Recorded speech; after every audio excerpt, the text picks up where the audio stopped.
you know he's awesome, come on, stand on your feet, everybody. If you know he's awesome, you're in awe of his grace, you're in awe of his goodness, you're in awe of his mercy, you're in awe of his provision. He's great and he's greatly to be praised. Hallelujah. Come on, everybody, lift your hands as we lift our voices. Come on, say, my God is awesome. My God is awesome. Come on, say, he can move mountains. He can move mountains. Keep me in the valley. Keep me in the valley. Come on, say it, hide me from the rain. Hide me from the rain. That's it. My God is awesome. My God is awesome. Heals me when I'm broken. Heals me when I'm broken. Strength where I've been weak. Where I've been weak. Forever he'll reign. Forever he will reign. Come on, you got it. My God is awesome. My God is awesome. Come on, say, he can move mountains. He can move mountains. Keep me in the valley. Keep me in the valley. Hide me from the rain. Hide me from Has he ever covered you? Come on, my God is My God is awesome. heals me when I'm broken. Heals me when I'm broken. Strength where I've been weak. Where I've been weak. Forever he'll reign. Forever he One word, come on, everybody. My God. My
make me an instrument of thy peace. Where there is hatred, let me sow love. Where there is injury, pardon. Where there is doubt, faith. Where there is despair, hope. Where there is darkness, light. And where there is sadness, joy. God bless you. Oh, God bless you. So beautiful, so happy to see you, so lovely to know that you make those sacrifices every night to come here. Give yourself a big hand. Give yourself a big hand. Beautiful.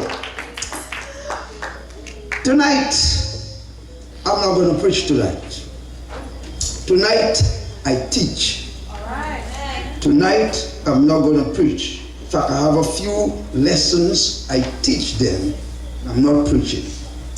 Because I think they are so important. I must be distinct, clear like crystal. I even asked, I didn't plan that, but I asked the ushers, because what I'm going to be giving is so important. Perhaps if you have paper, you can circulate, you can give them something to write. Can you do that, ushers? If you have paper, you can do that. You have already done that. That's beautiful. Tonight is a very, very important subject, so I decided that it's not shouting it, but it is teaching it. Our lesson is the famous English political scientist, philosopher, John Locke, and his theory on majority rule. Very, very, very important. Very, very important. Our teaching methods, every night, we explore the conventional literature and we bring balance with the Christian literature. Yes. We highlight a scholar, tonight it will be John Locke. He gives us an analysis from what we can see. The textbook call it the empirical analysis. Then we balance it with the teachings of Jesus, the normative analysis. That is, what is significantly important, but you can't see. Very, very important. And methodology teaches us is when we put together the empirical modality and the normative modality, we approach to getting truth and meaning. So tonight, in this lesson, we present a case study on worship. We present a case study on worship based on the theory of, or we departing from the theory of John Locke on the theory of majority rule. And we discuss the teachings of Jesus on the subject matter. Of course, as usual, at the end, we call for your decision on the finding. So the case study is based from the teaching of John Locke. John Locke was actually responding to Thomas Hobbes. Thomas Hobbes was writing at the time of the decline of the absolute monarchy. In fact, the very important book, if you can get your hand on, is called the Leviathan. Because John Hobbes said that if the state of nature persists, life for everyone would become solitary, nasty, brutish, and short. So Locke came in response to Hobbes, because at that time the movement was away from the monarchy to what we call today the birth of democracy. So John Locke wanted to ensure that this state of instability that exists must be arrested. So he would make a case, one, for government, why you should have a government, and secondly, in making that case, how you should arrest the state of nature, that if you allow people to do what they are doing, the law of the jungle would rule in the city. So I'm giving you the background based on what he said. I'm not going to say everything about John Locke, but I'm simply taking the issues that are relevant when he makes the case for majority government. Locke said majority rules. So for example, if there is an election, 51% of the people say yes, 49 say no, the 51 takes power. Isn't that what it is? Yes. Majority rule. Then he went further to say that the majority, once they are given that power, they have power to ensure there is stability in the society. And to ensure that there is stability of society, they must take the necessary action. I said I wasn't preaching. They must take the necessary action to ensure that stability is correct. So number 2, he said the majority must define what is right and wrong, what is acceptable and unacceptable, and what is good and bad. This lesson tonight is very, very, very important. I want you to follow me, please. And he says, everyone must submit to the majority. In other words, let us put it this way now. Unity government is in power. They have the majority. If unity say this is right, it's right. I'm just applying it. If unity says this is acceptable, it's acceptable. If Prime Minister Timothy Harris says this is good, then it's good. Then it says also what everyone must submit to the majority for them to be accepted in the society, for them to have fraternity in the society. I'll explain that. For them to get security, and for them even to trade. In other words, if you rebel, you are to be shunned or ostracized. If you go against the majority, you should get no friendship from anybody. Fraternity. Even your family should separate from you. If the family is on the majority side, you should get no security. You can't call the police because you are not with us. The police is those who obey the rule of the majority or the regulation. And for trade, you should not even get a business license. If we had more time under this tent in this symposium, we would have studied Revelation 14. It's not a joke, because that will happen. And all these people must face punishment for opposing the majority. I wanted to sing. I want to take a time. That's why I don't want to preach it. Guys, are you following me? John Locke is the one who set out the blueprint which all Western democracy on both sides of the Atlantic follow. So, technically we can say then that those who are in majority, they are the ones to say what is to be done. If they say match, you match because it is the majority rule. Okay.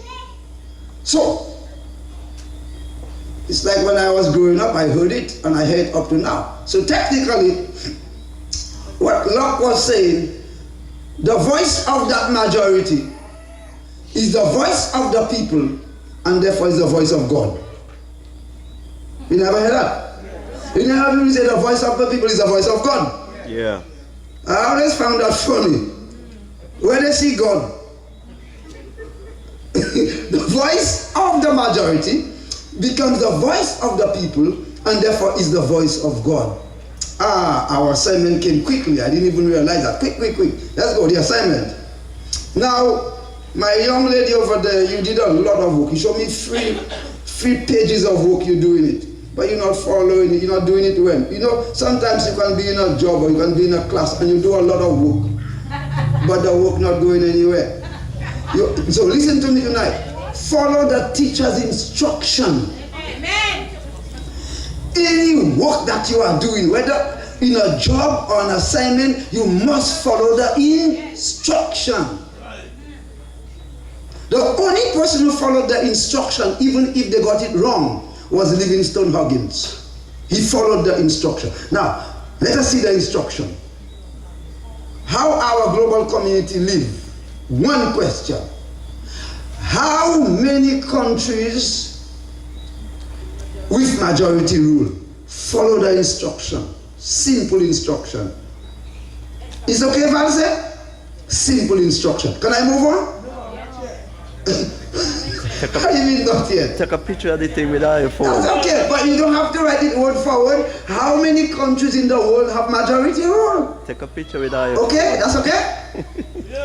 Okay, we counting. 10, 9, 8, 7, 6, 5. Good now? 4, 3, 2. Okay, and then let's say it again. How many countries with majority rule? I hope tomorrow. I have so many books. I want to give books. All right, tomorrow. Now we have heard what John says. We understood where he was coming from. He was trying to protect the absolute monarchy, to make sure the absolute monarchy does not rule, and to make sure man does not kill one another in society. What does Jesus say? He is the only authoritative voice in the last days. Let us read it together. Matthew chapter 7, verses 13 to 14. Let's read it. Can you see all right? Let's read it. Yes. He said, enter ye at the straight gate, for wide is the gate, and broad is the way that leadeth to destruction, and many there be with go in thereat. That's the King James Version. That's the King James Version. Because straight is the gate, and narrow is the way, which leadeth unto, and few. Now, two instructive things we will take there from Jesus, which will guide us in our study as we move on. Jesus is saying that many people prefer to do the things that are wrong. And that's our nature. Let me say it again. Many people prefer to do the things that are, and he says few people prefer or humble themselves to do what is. Few people humble themselves and do what is right. So meaning that sometimes you must not always judge yourself as to whether you're doing well because there are large numbers. For example, when I come here tonight, the night and I see empty seats, it does not tardy my spirit. No, because of that. Because Jesus tells me, most cases is the few that is seeking him wholeheartedly. All right, so we move on. Our case study, based on John Locke, is on Sunday worship. Why? Because it is believed that this is the place and this is the time because it is in majority. That's what John Locke says. John Locke says that the majority of the world worship on Sunday. Are you with me? So we are using the John Locke approach to test, according to the Bible, if this is correct. Are you with me? Remember, we don't speak gimmick here. We let the Bible speak. Very nice. So that's why I am not rushing it tonight. We want to take a research method. The method we're going to take tonight is a research method. You're going to work with me. There are 8 texts. There are only 8 texts, Bible texts in the Bible. And they are found in the New Testament that speaks about the first day of the week. You need to write. If you have not seen that, write. Because I'm not just teaching that for people outside or people who are whatever. I'm teaching that particularly to those who have loved Christ. Amen. That's important. The Bible says, bind the truth and sell it not. Right. So there are how many texts in the Bible that talks about the first day of the week? 8 Bible texts. So what we want to find is whether any of these texts call us by God to keep Sunday holy. Secondly, whether any of these texts commands us to worship on Sunday. I want you to follow me. Yeah. Okay, let's take our time. And the last one, number 3, whether any of these texts give us a divine command to change from Sabbath worship to Sunday worship. I'll go over it again. Remember I said that I'm not in here about joke. Because here I'm commissioned by God to talk life or death. Amen. So we're talking very serious. We look at the text to find whether it is telling us keep Sunday holy. 2, whether it's commanding us to worship on Sunday. Whether it is a divine commission from God that says I have changed my worship from Saturday to Sunday. At the end, we must give a verdict, yes or no. Are you with me? We are ready. I have bundled the first 5 texts because they all have the same storyline. I want you to follow me. We bundle texts 1 to 5 because they have the same storyline. And what is the storyline? Are you not following me? You're not with me. It's the visit to the tomb. Yes. Right. So we are talking about Matthew 28 verse 1, Mark 16 verse 2, Mark 16 verse 9, Luke 24 verse 1, and John 20 verse 1. All of them is simply talking about they are going to the tomb. Right. Yeah. So there is clear evidence that this is not asking us to worship on any day. Right. So we move on to the other 3 that are used. So case number 6. Case number 6. John 20 verse 19. Shall we read together? Being the first, I can't hear you, man. You're not reading well, man. Let's go again. then the same evening, being the first day of the week, when the doors were shut, where the disciples were assembled for fear of the Jews, and Jesus stood in the midst and said unto them, Peace be unto you. Yeah, very good. You read very well. As I'm a teacher, I taught for 12 years. I went to teachers' college. So when we ask the class to read, it's chorus reading. I read it again. Then the same day at evening, being the first day of the week, when the doors were shut, where the disciples were assembled for the fear of the Jews, came Jesus and stood in the midst and said unto them, Peace be unto you.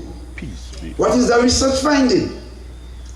Were they assembled to celebrate the resurrection and to establish Sunday as the Christian Sabbath in honor of the resurrection? Here's the research. They were assembled for the fear of the Jews. Right. And why were they assembled in this place? The upper room was their home. Right. Go and check it, read it, Google it. In the upper room, that's where they live. That's where they live. So Jesus had been killed, so they were all hiding because, remember, all of them, they left him. That's correct. Remember that? Remember that? And the only people that stayed with him, except the youngster John, the women. Women always better than men. His mouth they have. Mouth. When the time comes for fight, it's the women that are always at the front. Big up the women for me, please.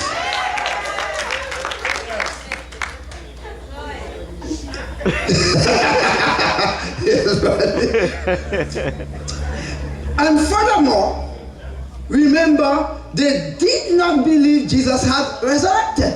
Right. Are you with me? Yeah. So basically, we know the text is saying to us, they were there for the fear of the Jews, they lived in the upper room, and they did not believe that he had risen. So what is the verdict? There is no divine command asking us on the basis of that text to keep Sunday holy, or to worship on Sunday, or to change the worship from Saturday to Sunday. The eyes have it? Talk to me, the eyes have it? Very nice. Yay. Case number 7. Let's read it together. Case number 7. And note those texts. This is a text that some people who are stubborn and just want to worship God their own way, their own style that they use. But the same Bible. And I'm happy, you know. I'm very, very happy. Seventh-day Adventist does not publish Bible. Let me repeat that. There are some of my friends who publish their own Bible. Seventh-day Adventists don't publish Bible. We read the same Bible. The same Bible. Let's read it together. And upon Disciples meet together to break bread. Paul preached unto them, ready to depart to the tomorrow, and continue his speech until midnight. And upon the first day of the week, when the disciples came together to break bread, Paul preached unto them, ready to depart on the morrow, and continue his speech until midnight. Paul was on his way to Jerusalem. Let's see what the research says. The meeting was ready after sunset. Check your Bible. That meeting was after sunset. Because remember, a day begins with sunset and ends with. And if you read verse 1, if you read verse 1, if you read under verse 6 before that, you will see it mentioned that they had already kept the Sabbath. But I'll come to that. So the meeting was after sunset, prior to midnight.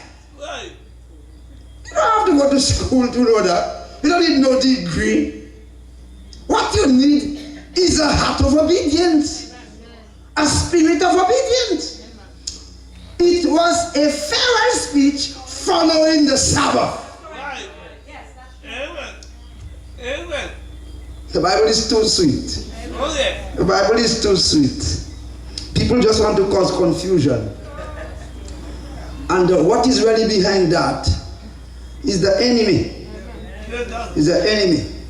But God he loves his people, and God never leaves his people without their support and that care. He will leave the 99 and he will go after the one. Oh yes. What's the rest of the research? Look, the most beautiful research. I want you to Google that. There is the Good News Translation. Check it out. Check it out. I want you to write it down. Because I could say many things about that. But that's the clincher. The Good News Translation, Acts 20 verse 7. Let's read what it says. It is actually saying it like that. Let's read it. It says, on Saturday evening, we gathered together for the fellowship meal. Paul spoke to the people and kept on speaking until midnight. Since he was going to leave the next day. I want you to do the research. And if you cannot find that, or if you find a different thing, bring it tomorrow. Many people, it is there. I want you to check that. Go and check it. Whatever the preacher says here, you go and prove. That's what the Bereans do. The Good News Translation actually tell you that the meeting was on Saturday evening. What's the verdict? You're not with me. What is the verdict? There is no divine command. There is nothing that tells us that Sunday, on the basis of this text, to keep Sunday holy.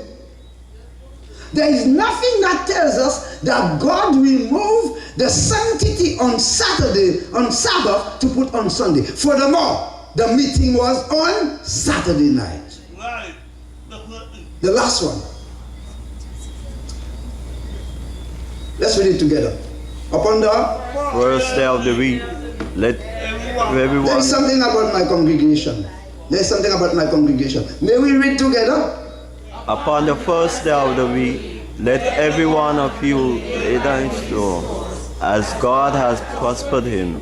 At here we will gather in when it comes. Very good. Paul said, upon the first day of the week, let every one of you lay by him in store, as God hath prospered him, that there be no gathering when I come. What was Paul talking about? Let's look at the context.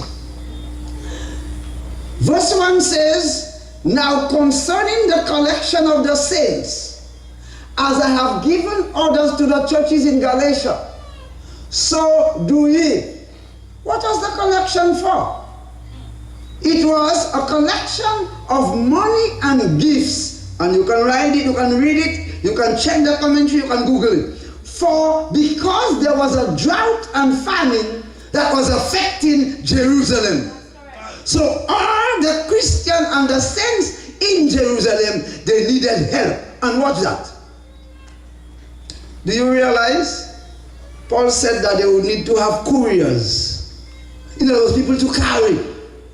So it means that they were taking both money and gifts. Or if you want, money and heavy things, because they were under famine. He says, and when I come, whomsoever you have approved by letter, then will I send to bring your liberality on Jerusalem. In other words, the fact that it was not just money, there were people who were going to accompany Paul to bring them along. Amen. Amen. To me, that is so easy. Some people make a big fuss about that.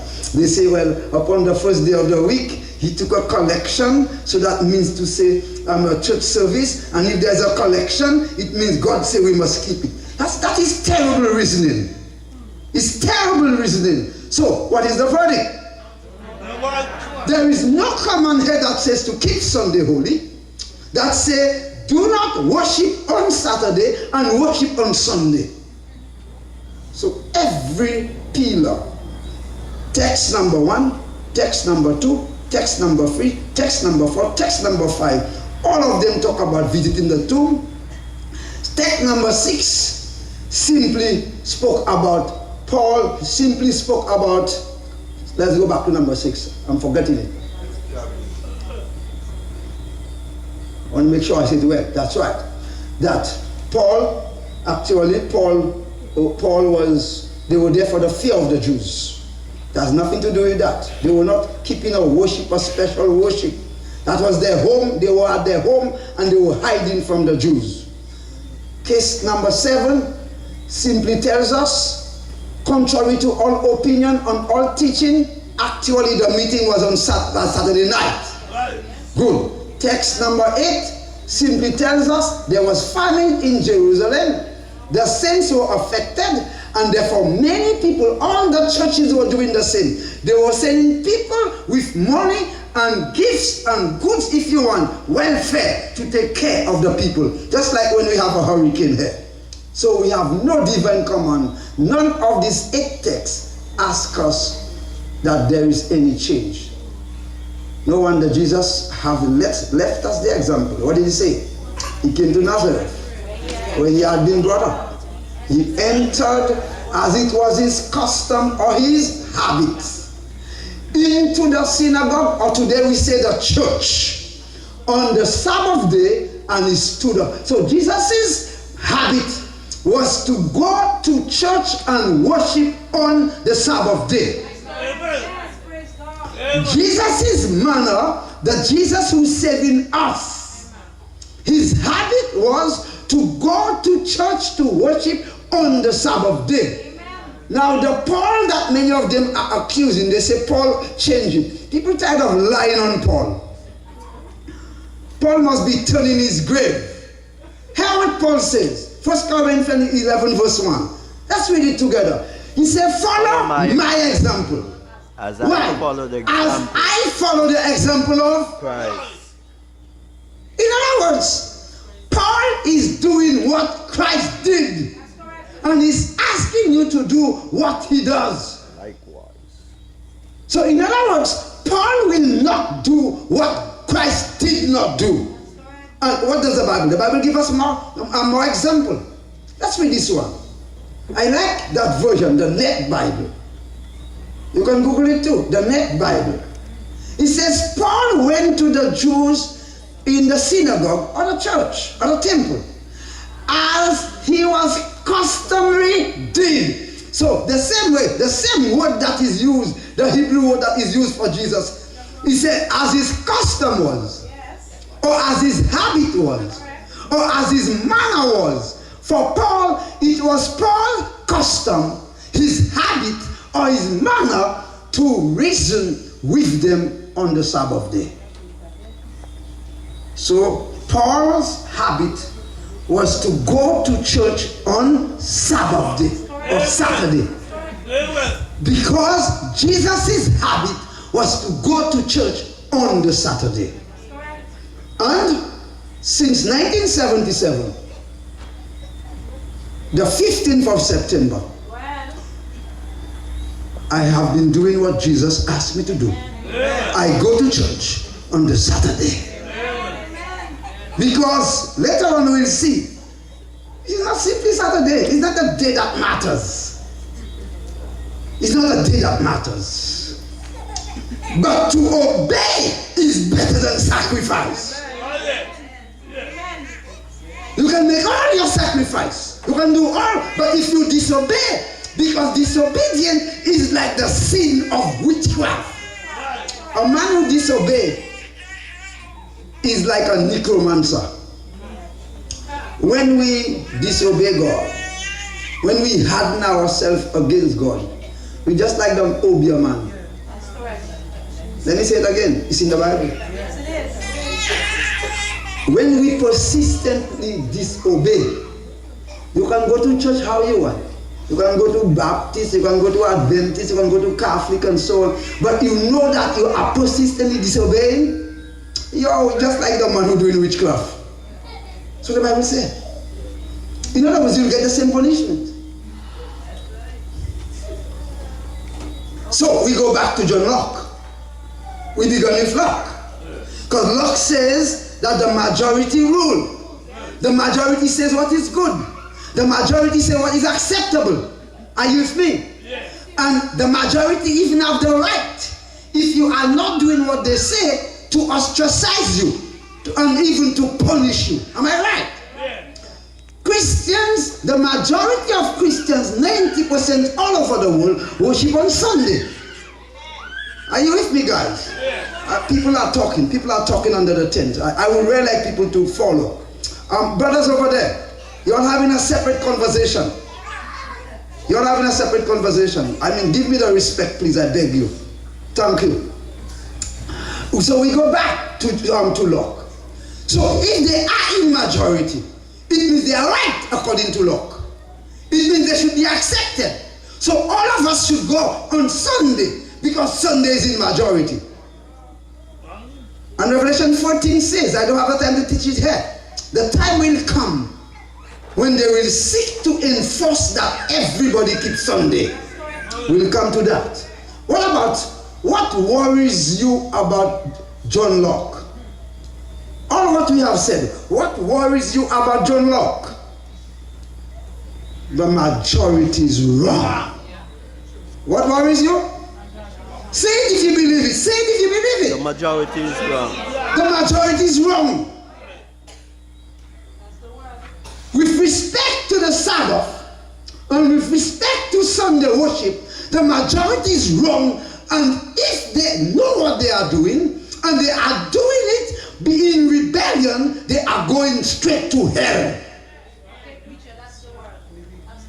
That's the raw truth.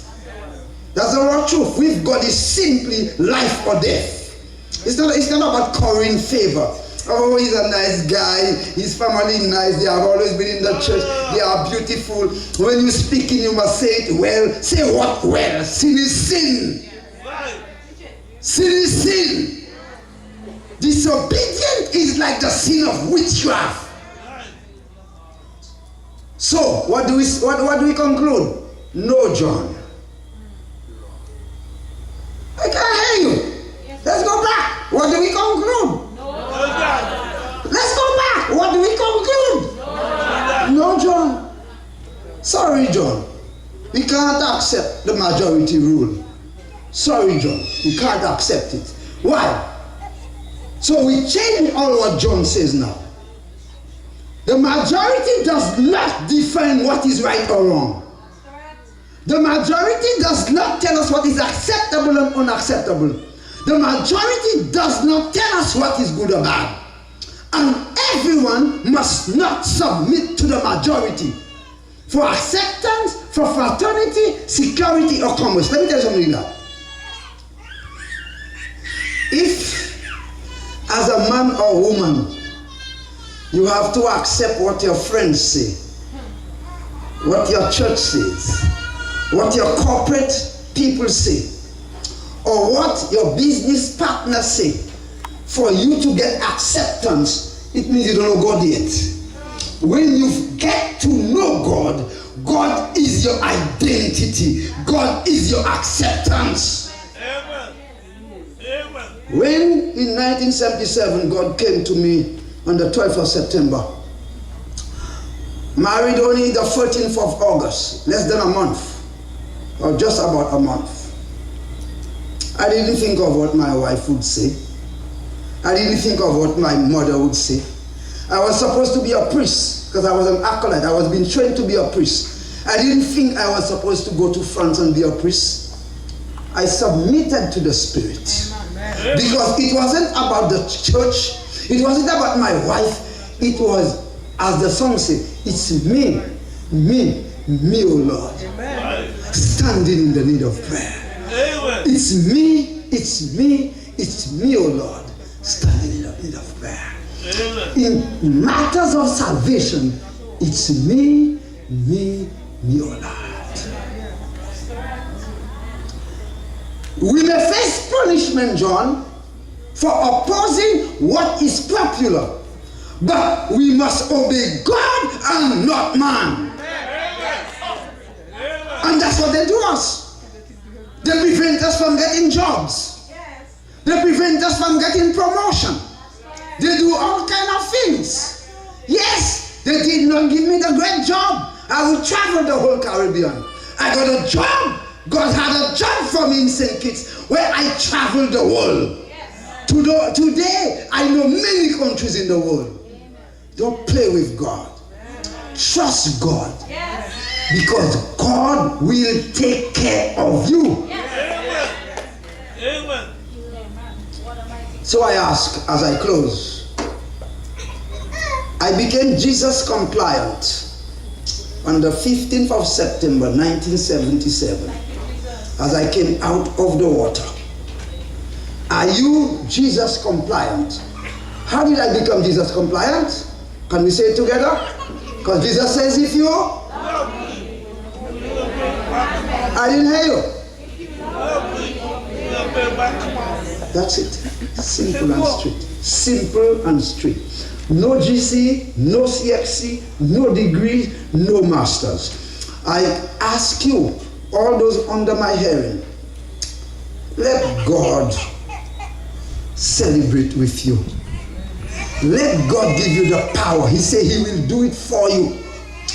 The only way we can enjoy ourselves, the only way we can be happy, is when we obey the Lord. There is joy only when we obey the Lord. This is why I will ask you to stand with me and we'll proclaim it. I challenge you, if you believe it, stand with me and let's proclaim it. We're taking 40 years to stand. Stand with me and let's proclaim it. You're still sitting. A lot of people are still sitting. If you believe that God is truth And God has spoken the truth. Let us claim his power to do it. Let's say it together. I can do all things. Let us make the affirmation again. I can do all things through Christ who strengtheneth me. Come and pray for us, Pastor. Tonight is a very special night. The decision that you make, let's bow our heads on those points, can mean life or death. It's not about popularity. It's not about what church you worship. It's not about where you have been going. It's not about where your mother raised you. It's not about where your wife is. It's not about where you're going, because if you go there, if you go on the other place, you will lose your job. It's about, if you love me, keep my commandments. Amen. It's about whether you trust God enough to say, I can do all things through Christ that strengtheneth me. Let us pray. Father, tonight we thank you for this message. It is such an important message. And Father, tonight, even under this tent, the individuals here who may have been exposed to this message even for the first time, I pray tonight that your Holy Spirit will truly convict our hearts, that you will allow us to understand that you require obedience. You said in your word, if you love me, keep my commandments. It is out of love for you we become obedient. I pray tonight for a woman, a man, a boy, a girl who may be here tonight, that you'd allow that individual, first of all, to come to know you tonight as Savior and to love you. I also pray that that individual will make a decision tonight to be totally obedient to you. We know that family members may say certain things and work colleagues may say certain things, but tonight we have learned that we should obey God rather than man. We realize that each of us have to stand before the judgment, and we are accountable to God for the decisions that we have made. Help us not to consider what other people may say. May God be true tonight and every man a liar. Tonight, Lord, I pray that some individual will embrace this important message and declare, I will follow thee, my Savior. That individual will leave here with the determination, under the unction and power of the Spirit, to be obedient to you and to observe the seventh day of the week, which is the Sabbath day. Tonight I thank you for that commitment. I thank you for your leading, and for each of us who are also already Sabbath keepers, I pray, Lord, that we will also make that commitment to never turn back, but to stay on that road which leads to victory. We give you praise, glory, and honor for the commitment tonight. In Jesus' precious and mighty name, amen and amen. Still a pastor. Tonight, I feel I have been enjoying every night, but I feel a way that I've never felt before. I believe that this message is decisive, and I believe, just like it meant for me in September 15th, 1977, life or death, just like it meant for me baptism, we have planned a baptism on Sabbath. And I'm asking you to express faith in Jesus Christ and stand up for him. May God bless you. God bless you. God bless you. God thank you, Pastor.